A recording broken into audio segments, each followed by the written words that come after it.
My friends, let us come together for a few moments in a spirit of quietness, not seeking anything, not attempting to gain anything, but simply becoming receptive. For all true spiritual work begins in silence, not the silence that is the absence of sound, but the silence that is the absence of mental striving. When the mind no longer pushes, when it no longer grasps for answers, solutions, or even spiritual experiences, a deeper activity begins to take place within us. And it is this activity that reveals the presence that has been with us from the beginning. We have lived so long believing that thinking is our guiding power, that the intellect is our instrument of progress, that we approach even our spiritual journey with the hope that some thought, some affirmation, some mental position might lift us into harmony. But harmony does not come from the mind. Truth does not enter through the door of intellect, and God is never found through the processes of thought. If thinking could reveal God, every scholar would walk the earth illumined, and every philosopher would stand in perpetual peace. Yet we know this is not so. In our work, we must come to understand a simple, profound truth. When thinking stops, real power begins. Not the power of man, not the power of mind, not the power of effort, but the power of the invisible presence that is ever seeking to reveal itself as our very life. This presence does not rush in because we demand it. It does not respond because we outline it or reason our way toward it.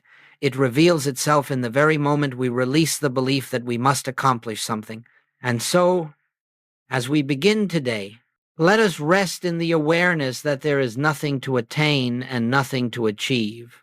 Let us be still, not as a discipline, but as a recognition that all that God is already here, and that whatever unfolds in this hour will not come through words or ideas, but through the deeper realization that flows from silence.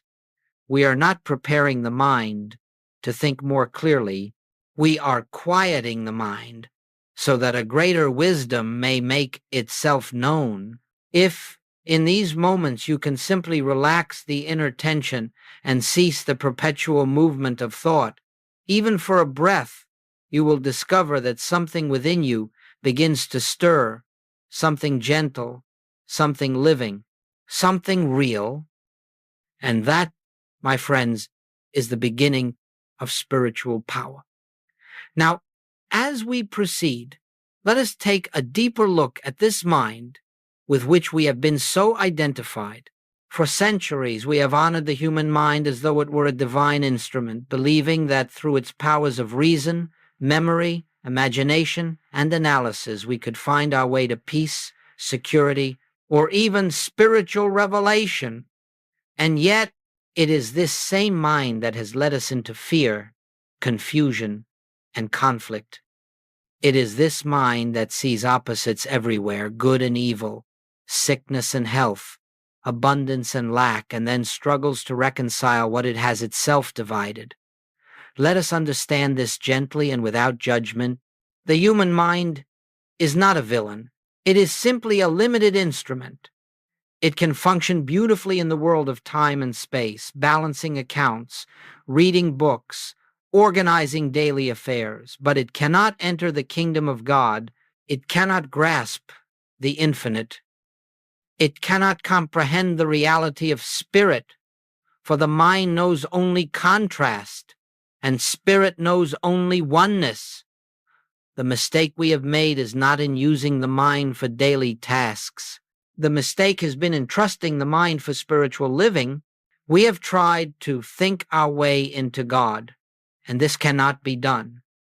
The mind may hold high ideals, it may recite scripture, it may memorize principles, it may perform all sorts of mental gymnastics, But all of this remains within the realm of thought, and truth does not dwell there. Hear this well. The mind can only deal with images formed from the past, impressions gathered from the senses, conclusions drawn from appearances. It cannot perceive reality, and so every solution that originates in the mind is built upon the very appearances we are attempting to transcend. The mind sees the appearance of lack and then tries to think its way into abundance. The mind sees disease and attempts to affirm health. The mind sees danger and attempts to generate courage. Yet all of this is but effort based on the belief that appearances carry power. That is why in our work we never attempt to fix appearances with thought. We do not fight shadows. We do not use truth as a weapon. Instead, we release the mind from its imaginary burden of solving the world. For the mind was never ordained to heal, to prosper, or to save. These are the activities of the spirit alone. When you recognize the limitations of the human mind, not as condemnation but as simple spiritual fact, a great relaxation takes place within you. You no longer push the mind to perform tasks that lie outside its nature. You no longer attempt to reason your way into peace. You simply see that the mind is not the channel through which spiritual power flows. And in that recognition, the mind gently grows quiet, not by force, but through understanding. It is only when the mind becomes still that we begin to sense the gentle movement of something greater than ourselves. Only where the limited yields does the infinite reveal itself.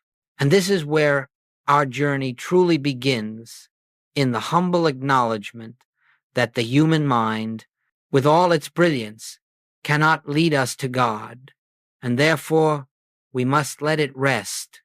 As the mind grows still, even for a moment, we begin to sense that something else is present, something that does not originate in thought, something that is not the product of effort or intention. This presence does not shout, it does not persuade, it does not enter through argument or logic. It reveals itself quietly, gently, as though it has been waiting for us to cease our striving so that it might be recognized. This, my friends, is real power. Real power is not the capacity to change outer conditions. It is not the strength to push, to force, or to compel. Real power is the silent, unseen activity of spirit, the invisible presence that governs, sustains, and fulfills all creation. And it is always present, never arriving, never departing, never withholding itself from any person. The only veil is the activity of our own mind. Human power is rooted in effort. Mental power is rooted in thought. But spiritual power is rooted in being, in the simple, profound fact that God, the infinite, invisible, is the substance and life of all that is. When we speak of God, we are not speaking of a deity far away, not a superhuman mind making decisions in some distant realm. We are speaking of a living presence, a divine activity that is the very essence of our own being. This presence does not need our thoughts in order to function. It does not require our mental direction. It does not respond to persuasion or pleading. In fact, it is when we cease all such efforts that its activity becomes apparent. You see, there is a vast difference between the letter of truth and the spirit of truth. The letter consists of words, concepts, metaphysical statements, and beautiful principles, but they are still words. The spirit is the living reality to which those words point. And no matter how many times we repeat the letter, it cannot produce the Spirit. The Spirit reveals itself only when we turn inward in receptivity, when we stop trying to make truth true and simply allow it to be what it is. Real power is the activity of this presence. Real power is the operation of Spirit as your life, your intelligence, your being. And so when you feel the stillness within, even for a second, do not attempt to grasp it with the mind. Do not attempt to define it, analyze it, or hold it. Simply acknowledge God is here. In that recognition, without further effort, a subtle shift begins to occur. Problems that seemed heavy lose their weight. Fears that felt overwhelming begin to dissolve. What you formerly believed required action or demonstration now reveals itself as already fulfilled. This is not because you have done anything. It is because you have ceased interfering with the operation of grace. For grace is always functioning. Grace is the eternal activity of God, and it is only in the absence of mental striving that grace becomes visible. This is why all true spiritual healing comes, not from thought, but from the recognition of this presence. Real power is the presence itself, and the presence is realized when thought is still. As we move further into this unfolding, let us look carefully at something that is often misunderstood by sincere spiritual seekers. When a truth is revealed to us, perhaps the truth of oneness or the truth of God's presence, we naturally feel drawn to hold it, to repeat it, to think it continually. And there is no condemnation in that. It is the instinctive attempt of the human mind to grasp what it has tasted. But we must see clearly that thinking truth is not the same as realizing truth. Thinking is a mental activity. Realization is a spiritual experience. The moment we begin to work with truth mentally, trying to remember principles, holding on to statements, rehearsing passages, you will notice a certain tension enters the practice. You become aware of a subtle strain, as if you are trying to keep hold of something. That strain itself is the sign that the mind has taken over. And once the mind becomes active in this way, the flow of grace is interrupted. We are not to use truth as though it were a tool we could wield against appearances. We are not here to fight sickness with the idea of health or lack with the idea of abundance. For when you approach truth as something to think, something to apply, something to manipulate, you are quietly affirming that the appearance has power and that your thought must oppose it. This is the greatest obstruction to spiritual realization. The infinite way reveals a profound principle. Any time you attempt to think your way out of a problem, you are still believing in the reality of the problem, and where belief in a problem exists, the activity of grace cannot be felt, not because grace is absent, but because thought has built a barrier through which the conscious awareness of grace cannot penetrate. Let us understand this gently. It is not wrong to think. It is simply ineffective for spiritual work. Intellectual truth is still on the level of the mind, and the mind operates entirely within the realm of appearances. The mind sees a condition, judges it, labels it, and then uses truth to try to overcome it. But truth, used in this way, becomes the letter beautiful, inspiring, and utterly impotent.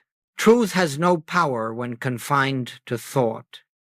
It is only when we stop thinking about truth that truth becomes alive within us.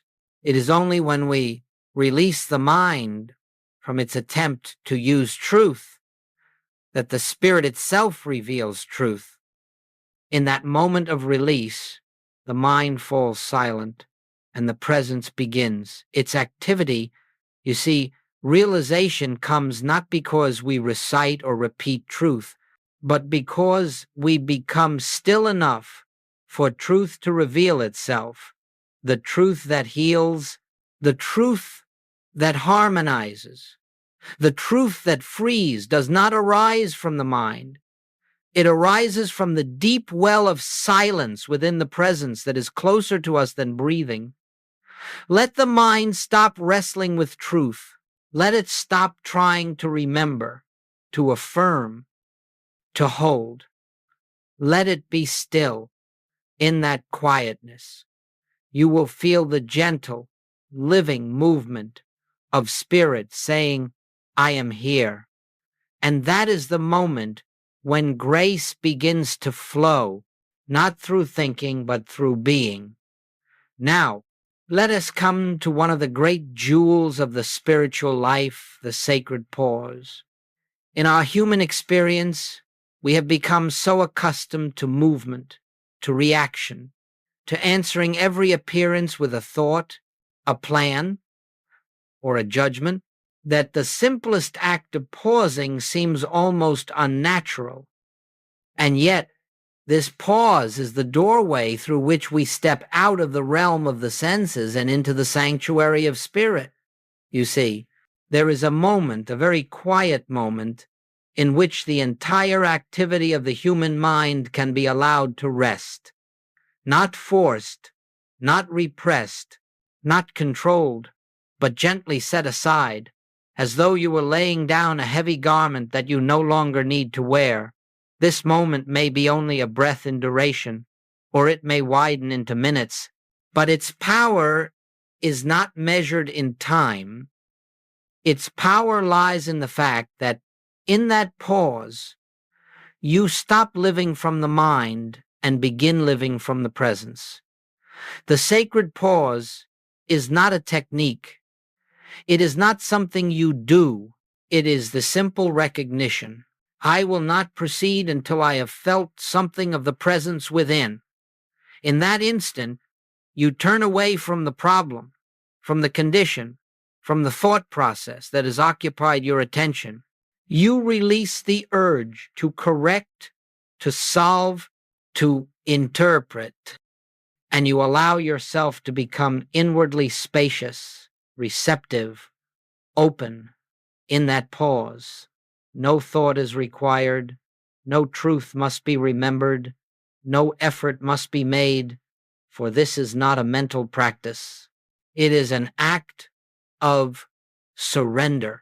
It is the willingness to stand without defenses, without opinions, without personal will, and to let the infinite invisible reveal itself as you enter this inner quiet. You may become aware of a subtle shift, perhaps a sense of lightness or peace, or the simple awareness of being present. But do not cling to these sensations. They are only signs that the mind is receding. What you are seeking is not a feeling, not an experience, but the recognition of the presence that has always been here. We pause, not to achieve anything, but to step aside so that grace may take over. In the sacred pause, we enter the inner sanctuary, the temple not made with hands. Here, no prayer of words is spoken. Here, no request is made. Here, there is only listening, quiet, receptive listening for the still small voice that does not speak in language, but in assurance. And so, this pause becomes the cornerstone of your spiritual practice.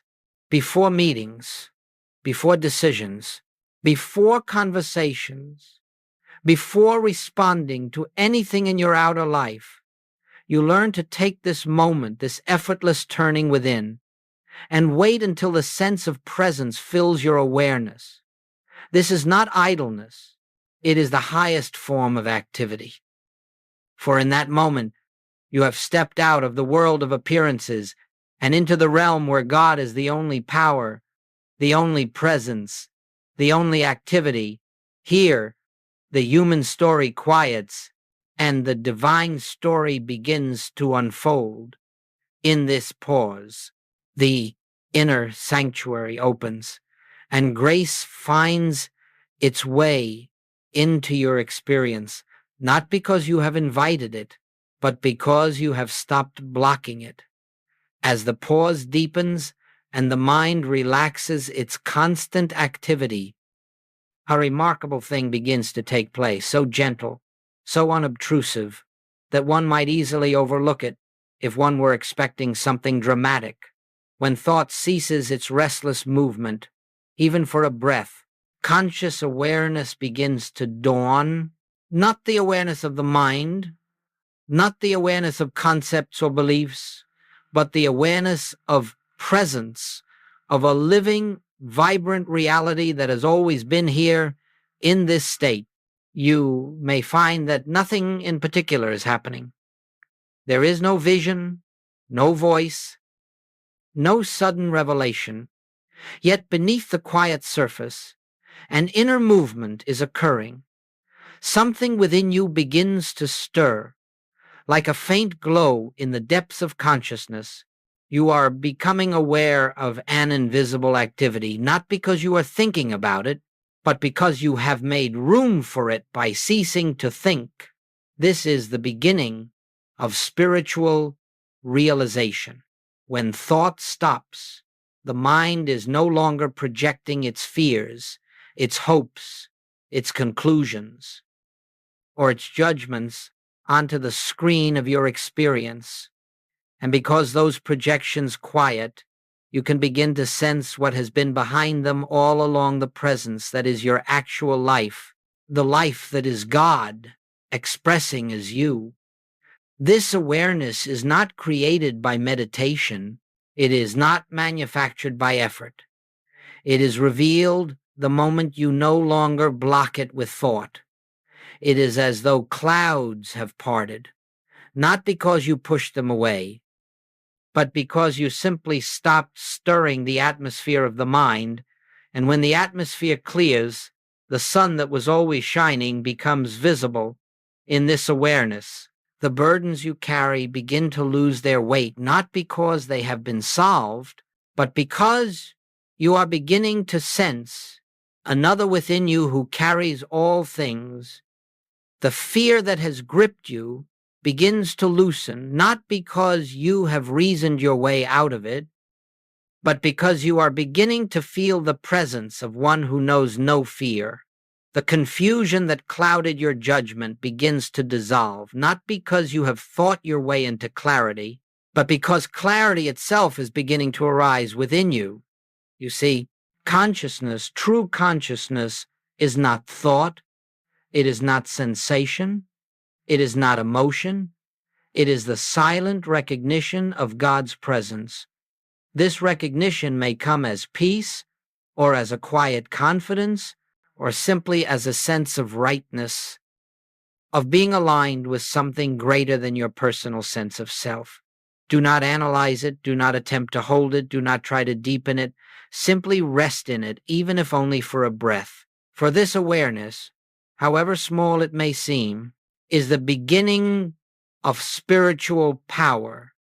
In this moment of recognition, the presence of God becomes the healer, the harmonizer, the source. You do nothing, you think nothing, you demand nothing, you simply witness the activity of grace. This is the birth of conscious awareness, the awareness that there is a life within you that is not dependent on thought, that functions perfectly without your guidance, and that reveals itself whenever you are still enough to feel it. This awareness is the real work of the infinite way. It is the essence of spiritual living. And as it grows, you will find that it becomes the foundation of your daily experience, quietly transforming every aspect of your life, not through effort, but through presence. Now, let us bring this teaching into the rhythm of daily living, for unless truth becomes the atmosphere in which we move from morning until night, it remains merely an idea. The question naturally arises, how do we live in this world, with its demands and appearances, without returning to the old habit of mental effort and strain? And the answer is beautifully simple. We learn to pause, to rest, and to trust the presence that has begun to reveal itself within us. As you go about your day, you will meet many situations that appear to require immediate reaction, decisions to be made, conversations to be held, conditions to be faced. Ordinarily, the mind leaps forward at once, seeking to analyze, interpret, defend, or control. Yet in our spiritual life, we do none of these things. Instead, we bring to each circumstance the same sacred pause we have practiced in meditation. Before answering a question, pause. Before forming an opinion, pause. Before judging a condition, pause. Before reacting to a disturbance, pause. In that pause, you are doing something profound. You are refusing to let the mind govern your experience. You are stepping aside so that the presence may act. And in that simple act of stepping aside, the entire situation begins to shift, not necessarily outwardly at first, but inwardly, which is where all true change originates. Let us take an example. Suppose you are faced with a difficult conversation, perhaps a relationship strained, a business problem, or a moment of misunderstanding. The human instinct is to prepare mentally, to rehearse, to defend, to strategize. But you will discover that any preparation of the mind only adds weight to the situation. Instead, take a moment to become still, turn within, and silently acknowledge, Father, thou goest before me. In that moment, you are not asking for anything to happen. You are recognizing that the presence, already active, is the only intelligence operating in the encounter. You enter the meeting without burden, without tension, without defensiveness, and you will be amazed, truly amazed, at how harmony unfolds when you take your hands off the controls of the mind. Or consider a moment of fear. Most people attempt to think their way out of fear, reasoning, analyzing, arguing with themselves, repeating positive ideas. But fear is not healed by thought. Fear is dissolved by presence. And so, when fear arises, you do not push it away, you do not argue with it, you do not attempt to replace it with affirmations. You simply pause and remember, this fear has no power. Only God is power. Then you rest quietly, without effort, until even the faintest sense of inner peace breaks through.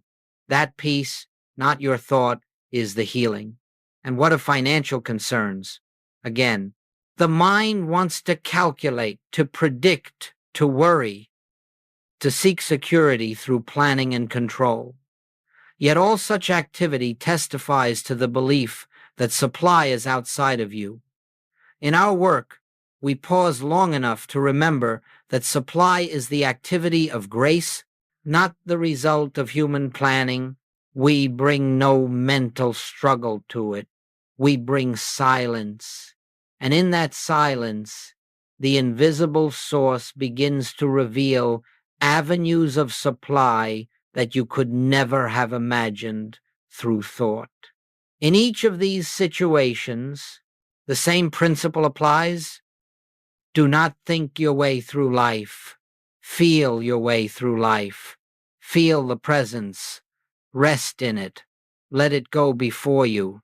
Let it reveal the next step. Let it resolve every appearance. As you cultivate this way of living, you will notice something extraordinary happening. Life begins to unfold without strain. Problems that once seemed heavy begin to lighten. Decisions that once seemed complicated become simple. Conflicts soften, often without words, and you discover that the presence, which once seemed a momentary experience in meditation, is now becoming the atmosphere of your entire life. This is not inactivity, it is divine activity. This is not passivity, it is receptivity. It is the recognition that the same presence you touch in meditation is the presence that walks into your conversations, guides your hands in your work, surrounds you in your relationships, and goes before you in every situation you meet. In this way, spiritual living becomes natural. It is no longer practiced in isolation, but woven into the fabric of your day. You live without mental strain because you are no longer depending on the mind for direction. You are depending on the presence, and the presence never fails.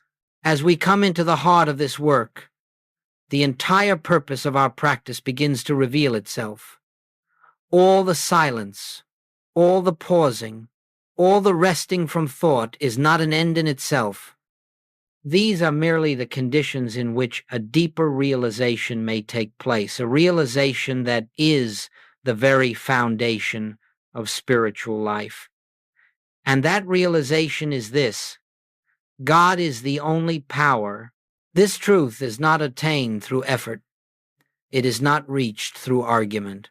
It dawns only when the mind grows quiet enough for reality to reveal itself. You will notice that as the mind becomes still, even briefly, a subtle sense of presence arises. That presence is not merely peaceful. It carries with it a quality of authority, not human authority, but divine assurance. In its light, you begin to see that what you feared never possessed power, what you struggled against never possessed substance, and what you attempted to heal never possessed reality. You are not learning that God is the greatest power. You are realizing that God is the only power, and therefore that anything appearing to oppose him is nothing more than the shadow cast by human belief. When this realization dawns, even partially, the entire landscape of your inner life changes. You no longer try to overcome evil. You see that evil has no power. You no longer strive to attract good. You see that good is already present as the activity of the infinite. You no longer petition God to intervene in human affairs. You realize that God is the very presence in which those affairs unfold. The sense of separation dissolves, and with it, the belief in conflicting powers. In this awareness, the world loses its terror. Conditions lose their threat. People lose their power over you. Disease, lack, and conflict lose the authority you once unknowingly granted them. This is not denial of appearances. It is the recognition that behind the appearance is the invisible presence, undisturbed, unmoved, all-powerful, and wholly complete. And so, as you go about your day, you begin to meet each circumstance with this quiet recognition. This thing has no power. The only power is the presence of God. You are not saying it to convince yourself. You are not repeating it to change the condition. You are acknowledging what has been revealed in the silence, that only God is power. And in that recognition, harmony begins to appear, not as something created, but as something revealed. For where God is realized, the appearance of discord cannot stand. Where the presence is felt, fear dissolves. Where the one power is known, All supposed second powers fade into nothingness. This is the mystical secret at the heart of all healing and all spiritual demonstration. Not by might, nor by power, but by my spirit. As this realization becomes established in your consciousness, not as theory but as living awareness, you discover that the presence is not something you experience only in meditation. It walks before you. It accompanies you. It surrounds you. It expresses itself through your thoughts, your words, your actions, your very being. You find that you are no longer living life alone. You are living as an instrument of the one power. This realization does not make you invincible in a human sense. It makes you transparent to the presence that is doing the work. You no longer try to direct, to force, or to shape your experience. You let the presence go before you. You trust it. You rest in it. And through this resting, you discover the freedom that comes from knowing that all power is in God and none is in appearances. This is the mystical consciousness. This is the fruit of stillness. This is the awakening that occurs when thought ceases and the presence is allowed to be what it is. And now, as we bring this period of inner contemplation to a close, let us not imagine that we are stepping away from anything. We are not leaving a sacred space, nor are we returning to a world separate from the presence we have touched here. The truth we have considered does not live in this room, nor in these words. It lives in the quiet within you. It is that same quiet to which you may return at any moment, in any place, without preparation and without effort. Let us carry with us the realization that nothing we have discovered today is dependent upon thought, nor upon the activity of the mind. The peace you have felt, the assurance that has begun to stir within you, these are not the results of my speaking or your listening. They are the natural radiation of the presence that has always been the life of your being. We merely quieted ourselves long enough to feel it. As you move back into the rhythm of your daily experience, resist the impulse to think that you must hold on to this truth or protect it or maintain it by mental effort. The truth does not need your protection. The presence does not need your vigilance. Simply remember that. It is here closer than breath, nearer than thought, and that whenever the mind becomes still, even for the briefest moment, the activity of grace reveals itself anew.